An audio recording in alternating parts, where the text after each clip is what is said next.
Mesdames, Messieurs, bonjour et merci de prendre le rendez-vous de ce 13h au Bénin. Voici le sommaire. Lancement officiel de la campagne de commercialisation des amendes de karité au titre de la saison 2022-2023. C'est la salle de conférence de la Maison des Jeunes de Bembereke qui a servi de cadre à cette rencontre. Elle est présidée par la ministre de l'Industrie du Commerce.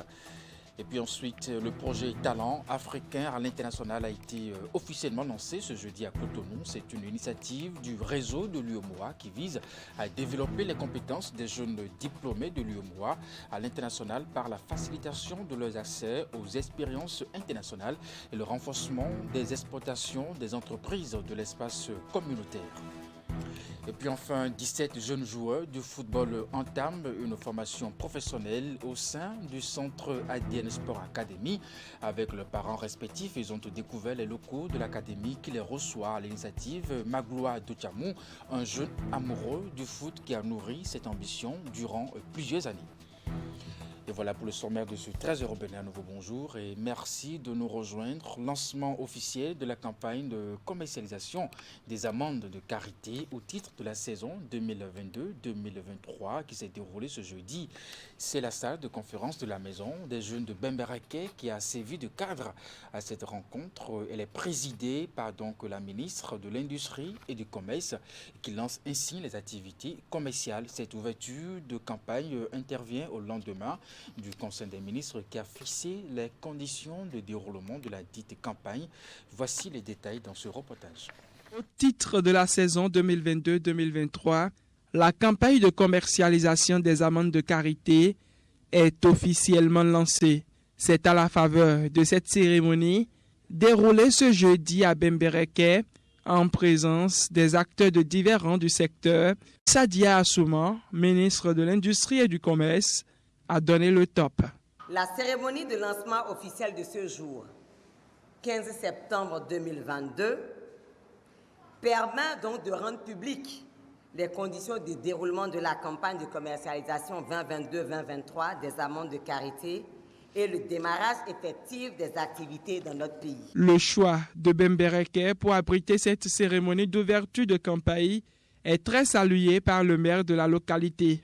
Idem pour le préfet du Borgou, Jibril Maman Sissé, qui invite par ailleurs à l'amélioration des conditions de collecte des amendes. La commune de Bembereke, on connaît bien sa capacité de production agricole qui, en plus du coton, produit d'importantes quantités de cajou, de céréales et bien évidemment des amendes de karité. Le département du Borgou constitue une zone agro-pédologique favorable au développement de l'arbre à karité.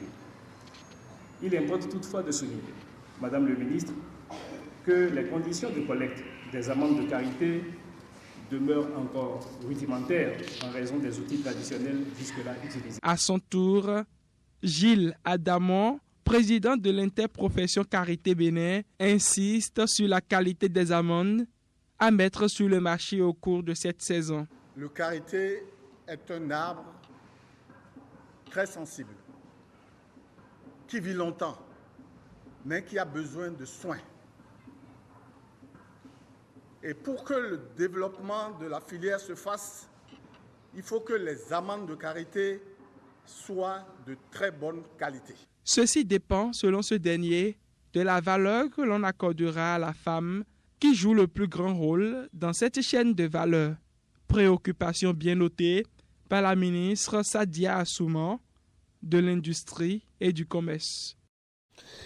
La transformation de fonio, céréale la plus ancienne d'Afrique, était largement restée manuelle.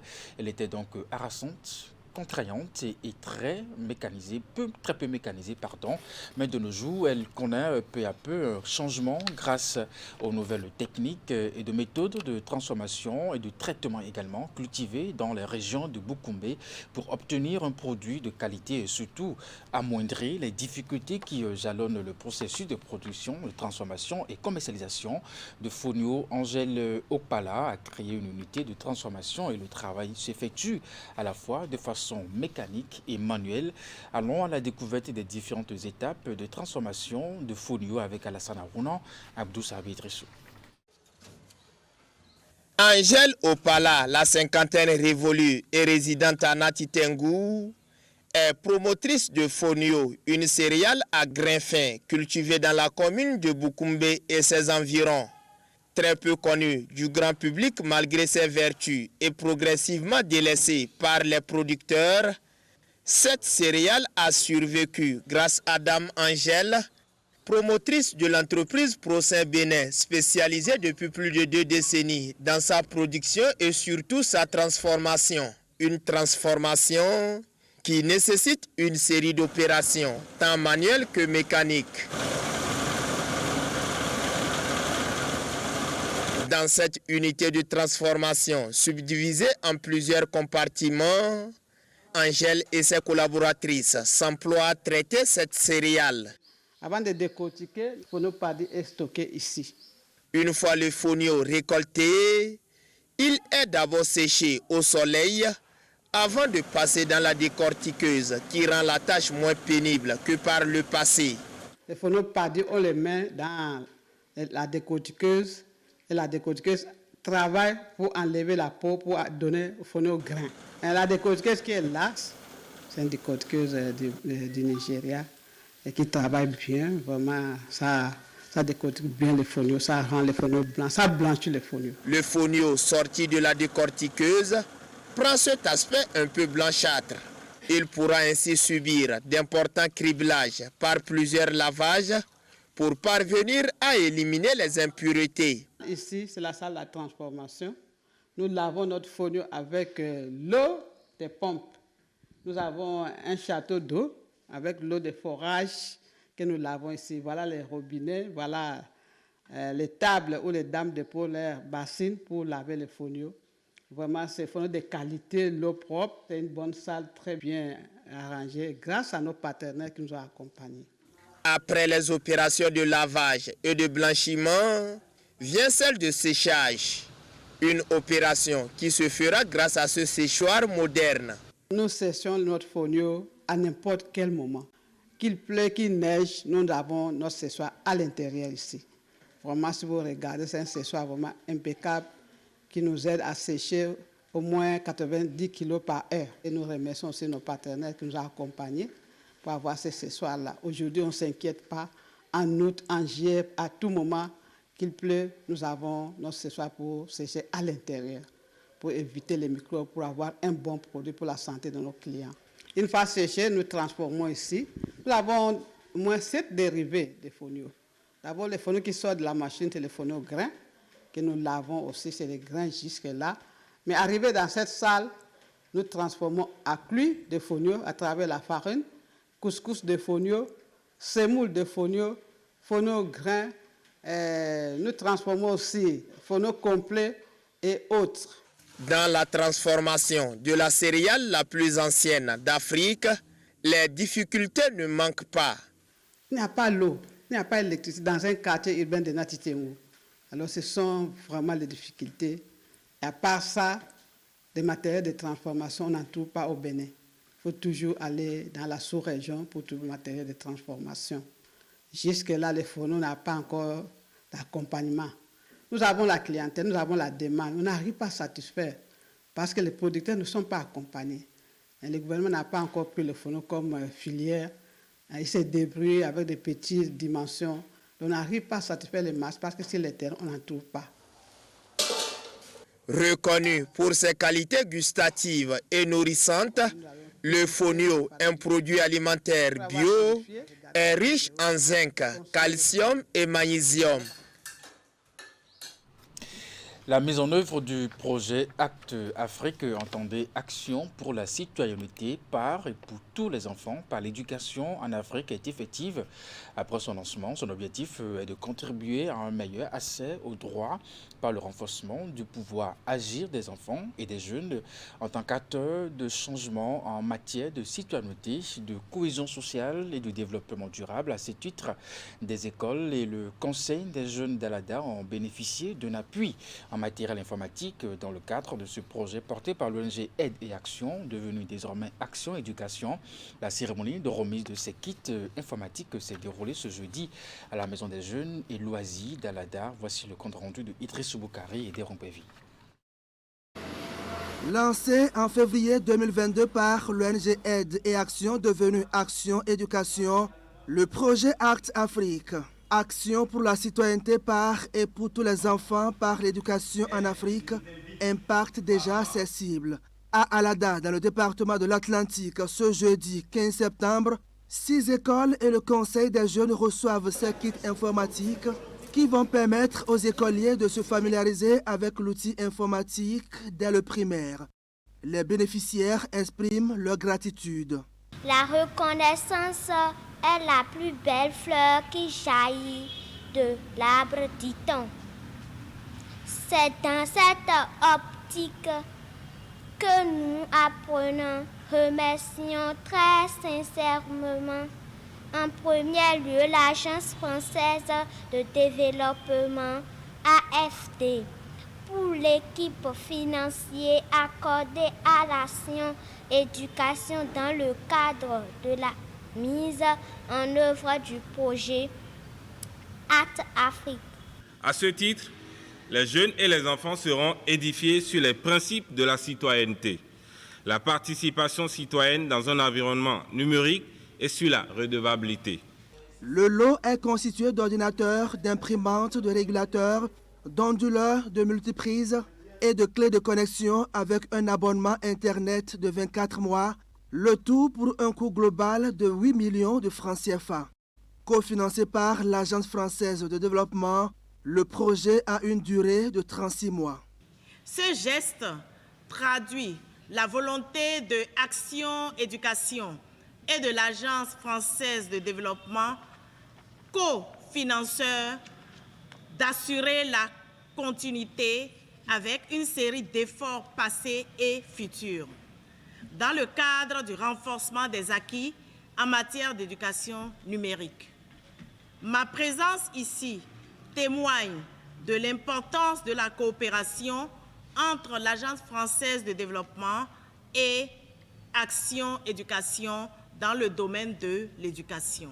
Je voudrais, du haut de cette tribune, vous rassurer que des mesures idoines et originales seront prises pour la sécurisation des locaux et ceux de commun accord avec les membres de l'association des parents d'élèves et le comité local de pilotage et de mise en œuvre du projet sous l'égide du conseil communal.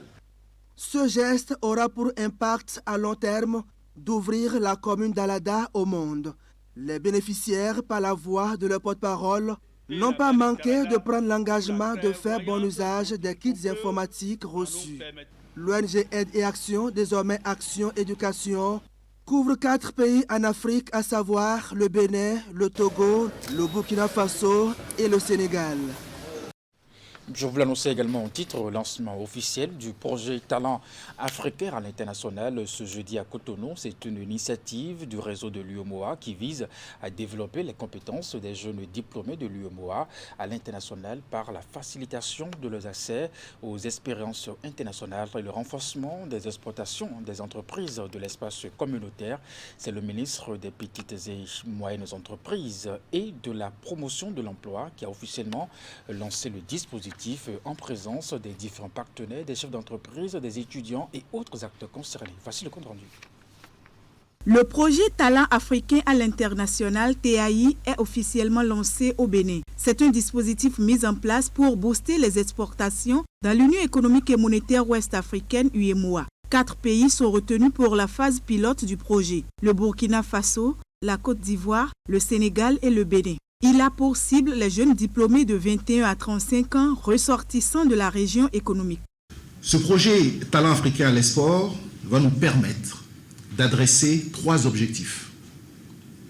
Répondre aux besoins de qualification de nos jeunes en les rendant plus performants dans le domaine du business pour le compte des entreprises qui les mandatent. Deuxièmement, ce projet va nous permettre de répondre aux besoins de nos nombreuses entreprises et investisseurs qui choisissent notre pays pour développer leurs activités. Troisièmement, ce projet va nous permettre d'assurer au sein de l'espace communautaire le développement des échanges pour le business et l'échange intra-africain.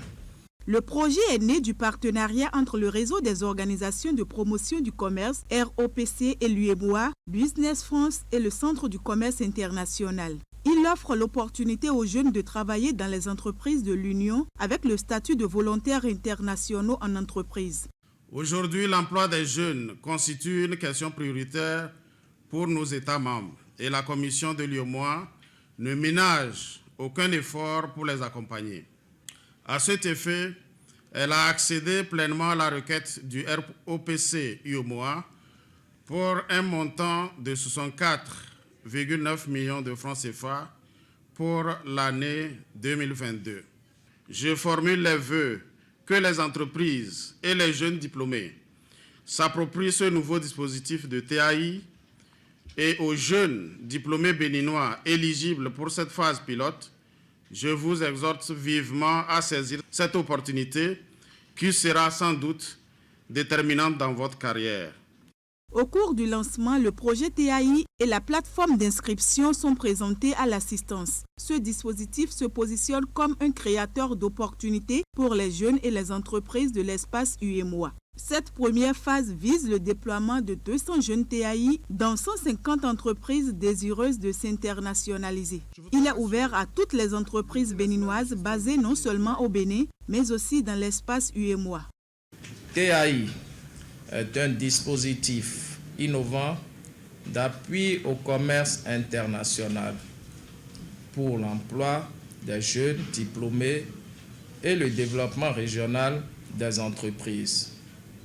Le présent projet a déjà reçu en octobre 2019 l'approbation du Conseil des ministres du commerce de l'UEMOA, qui a formulé un certain nombre de recommandations pertinentes qui ont été prises en compte lors de la finalisation du projet. Le ministre des PME et de l'Emploi rassure les étudiants, les chefs d'entreprise et responsables des fêtières des organisations professionnelles que le Comité national de pilotage, l'Unité nationale de gestion et son département ont déjà fait toutes les diligences et continueront par les faire. Et ce, pour faire connaître et bénéficier des avantages du dispositif aux PME, start-up, grandes entreprises et surtout aux jeunes diplômés éligibles au projet Talent africain à l'international. Dans la suite de ce 13h au Bénin, les nouveaux développements des principes de la liberté et de l'égalité, expérience béninoise et belge, c'est le thème autour duquel s'anime le colloque scientifique international initié par l'Association béninoise du droit de la famille. Les travaux se sont déroulés ce mardi à l'université d'Abomey-Calavi. Voici le compte rendu de Ingrid Dider, Elvis Tonoukoua. La question des droits de la famille se discute une fois encore à ce colloque scientifique international organisé par l'Association béninoise du droit de la famille. À ses côtés, les universités publiques béninoises et la faculté de droit de Liège de la Belgique. Ensemble, ils vont réfléchir sur les nouveaux développements des principes de la liberté et de l'égalité, expérience béninoise et belge.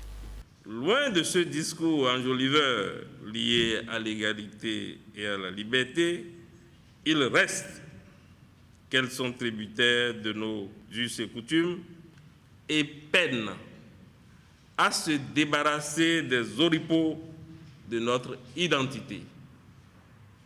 Nous sommes des Africains, nous avions de valeurs, nous avions nos identités et nous devrons, dans la mesure du possible, assurer la compatibilité de nos valeurs essentielles avec les valeurs partagées au plan international. Après la cérémonie d'ouverture du colloque, place au panel. Au nombre de 3, ces panels ont permis aux participants d'ouvrir des pistes de réflexion sur les différents aspects des droits de la famille. On est le seul pays qui interdit la polygynie, le fait pour un homme d'avoir plusieurs femmes en même temps. Vous voyez, par exemple. Donc, tous les pays qui nous entourent ne l'ont pas trouvé anticonstitutionnel. Mais le législateur béninois, le juge constitutionnel béninois l'a trouvé anticonstitutionnel et le législateur béninois est allé dans ce sens-là. Également, on est le premier pays à dire qu'on peut pratiquer, sous condition, la gestation pour autrui. Ouais, ce que même la France, jusqu'à aujourd'hui, n'accepte pas. c'est une fermeture totale en droit français. Également, il y a la question de l'égalité des noms. Aujourd'hui, l'homme et la femme, eh bien, on peut se choisir de garder, de porter le nom de l'un ou de l'autre lorsqu'on est marié. Donc, vous voyez. Et également, l'enfant peut porter le nom de l'homme ou de la femme. Et donc, ces visées-là, ces extensions de ces principes méritent qu'on discute et qu'on va où est-ce qu'on va. Ce colloque est également organisé en prélude à la création du Centre des droits de la personne, de la famille, de la terre et de la santé. 17 jeunes joueurs de football entament une formation professionnelle au sein du centre ADN de Sport Academy. Avec leurs parents respectifs, ils ont découvert les locaux de l'académie qui les reçoit. À l'initiative Magloire de Tiamou, un jeune amoureux de foot qui a nourri cette ambition durant plusieurs années. Titi Goudalo pour plus de précision. Une aventure professionnelle dans le domaine du football démarre pour ces 17 jeunes joueurs. Avec le centre de formation ADN Sport Academy, ils seront rigoureusement encadrés en vue de faire d'eux des footballeurs talentueux. On a tenu à dire qu'il faut que les enfants rentrent au centre pour la rentrée de lundi prochain. Parce que nous voulons que ces enfants-là apprennent à se connaître. Nous voulons éduquer ces enfants. Certains vont devenir de grands joueurs, nous l'espérons. Certains ne le deviendront peut-être pas. Mais nous allons pouvoir leur donner ce qu'il faut pour que plus jamais ces enfants-là ne manquent de rien dans la société.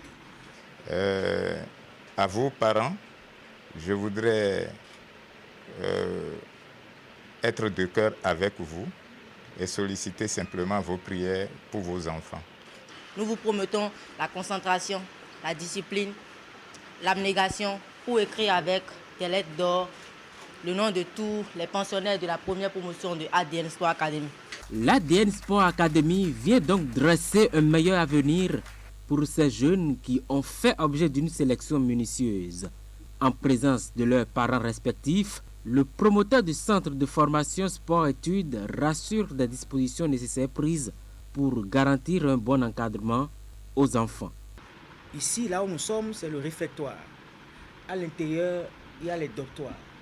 Ici, les enfants vont aller à l'école le matin. Le soir, ils vont jouer au football tous les soirs. Ici, il y aura un intendant que nous avons déjà recruté qui va faire la police. Nous avons un gardien. Nous avons une cuisinière. On a tout ce qu'il faut. On a un médecin qui va venir faire les visites médicales. Ils seront assurés, naturellement, je suis assureur. Ça ne saurait manquer. Ce professionnalisme que vous mettez, Président, à créer les conditions de réussite de nos jeunes, je voudrais vraiment vous en remercier au nom du ministre, vraiment. En étant là aujourd'hui, ça ne veut pas dire qu'on va vous lâcher. On va être encore plus exigeant. On va être encore plus exigeant à votre niveau parce qu'on sait que vous pouvez amener cette jeunesse très très loin. Donc on va être encore plus exigeant. On va vous amener les informations, les formations qui seront nécessaires pour que vous puissiez réussir. Pour la rentrée scolaire qui s'annonce, les 17 jeunes joueurs sont dotés de fournitures. De quoi leur permettre donc de démarrer la nouvelle année académique sans crainte. L'ambition de l'ADN Sport Academy est d'être le meilleur des centres de formation au Bénin dans les 5 prochaines années.